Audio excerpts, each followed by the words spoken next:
The streets of Manila at night are never truly quiet. There is always the hum of tricycles, the distant barking of dogs, the faint chatter from homes that never seem to sleep. But in recent years, a different kind of silence began to spread, an uneasy stillness that follows the sound of gunshots, a silence broken only by the cries of families discovering their loved ones lifeless on the pavement. This is the story of the Philippines' extrajudicial killings, a story of fear and power, of lives lost in the name of a war against drugs. Behind every headline, every statistic, every whispered word of nanlaban, are faces, names, and families left shattered. You're listening to Pinoy True Crime Story, where we uncover the nation's darkest and most haunting crimes, told in a way that brings you to the very heart of the story.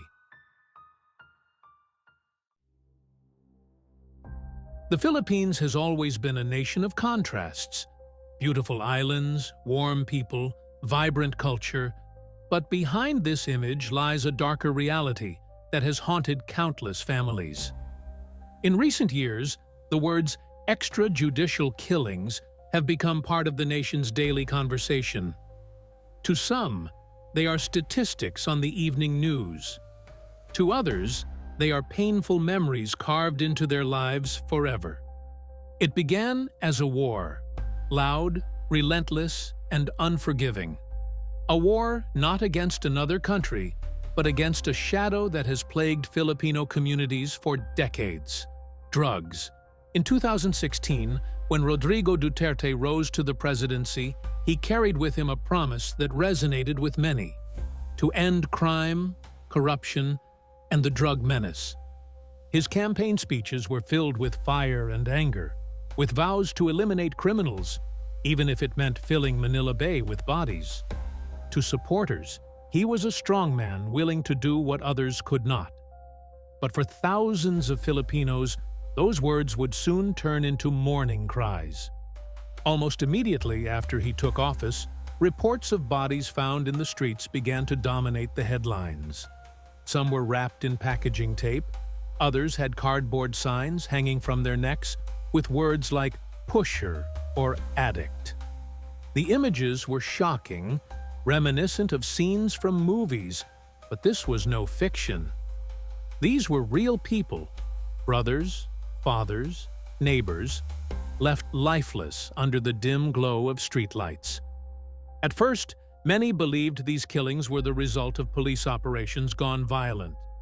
The official reports often said the same thing. Suspects fought back, nanlaban, forcing officers to shoot. The term nanlaban became so common that it felt like a rehearsed script, repeated again and again, as if every encounter ended the same way. But for the families who lost loved ones, the stories told a different tale. Many insisted their relatives were unarmed, taken from their homes, or picked up by masked men before being found dead hours later. In poor communities across Metro Manila, fear spread like wildfire. Mothers would beg their children not to go out at night, fathers hid in alleys, young men slept in cramped spaces with relatives just to avoid being alone. The sight of motorcycles slowing down in the neighborhood was enough to send shivers down spines. Who would be next? No one knew. Yet, despite the fear, there were those who openly supported the killings. Some families felt safer, believing that drug pushers and addicts were being wiped out. Social media became a battlefield, one side calling for justice and human rights, the other praising the crackdown as the only solution to decades of crime. The divide was sharp, and conversations at dinner tables, in jeepneys, and on television often ended in heated arguments. But numbers do not lie. By official records, thousands were killed during police operations. Human rights groups, however, claimed the true number was much higher, tens of thousands if vigilante-style killings were included. The international community soon turned its eyes to the Philippines. News outlets across the world ran stories of the nightly killings, the United Nations raised concerns, and eventually, the International Criminal Court began investigating possible crimes against humanity. For families of the victims, justice was a faint dream. Many were too poor to file cases, too afraid to speak, or too broken to fight. Wakes were simple, often hurried, because the fear lingered even after death. There are countless mothers who tell the same story, that their sons were not drug dealers, that they were simply in the wrong place at the wrong time. Their tears fell unheard, drowned by the louder chorus of politics. One of the most haunting aspects of the extrajudicial killings is how ordinary they became. At some point, seeing a body on the evening news, lying in the street, barely shocked anyone anymore. It became background noise in the chaos of city life. And perhaps that was the greatest tragedy, when loss of life no longer stirred outrage, but silence. Still, survivors and families continue to speak. Courageous voices, often women, the wives, the mothers, the sisters, stand in front of cameras and courts, telling their stories again and again. They hold framed pictures of their loved ones, smiling in better times, reminding the world that behind every nanlaban case is a human being whose life was cut short.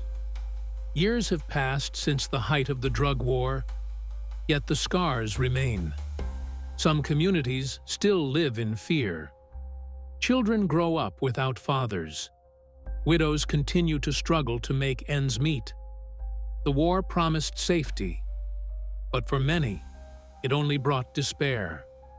And so the question lingers, was it worth it? Did the killings truly end the drug menace? Or did they simply add to the long history of violence that the Philippines has endured? Opinions will always differ. For some, Duterte was a hero who saved the country from collapse. For others, he was the architect of pain and loss. But history has a way of remembering. The faces of the victims, the voices of grieving families, and the endless rows of coffins, they will not disappear. They live in the collective memory of a nation still struggling to define justice. The story of the extrajudicial killings is not just about politics or crime. It is about the value of life in a country that has often been forced to measure survival against fear. It is about the silence of those who looked away and the courage of those who chose to speak. In the end, every life lost leaves behind a story untold.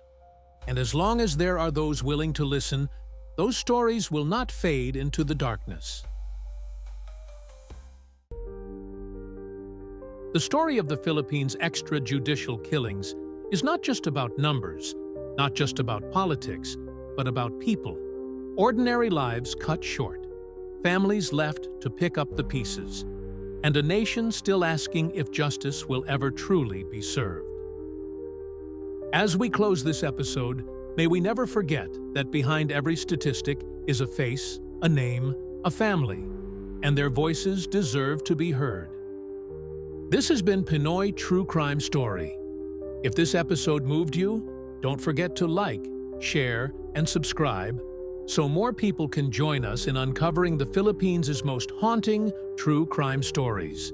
Until next time, stay safe and remember, every story matters.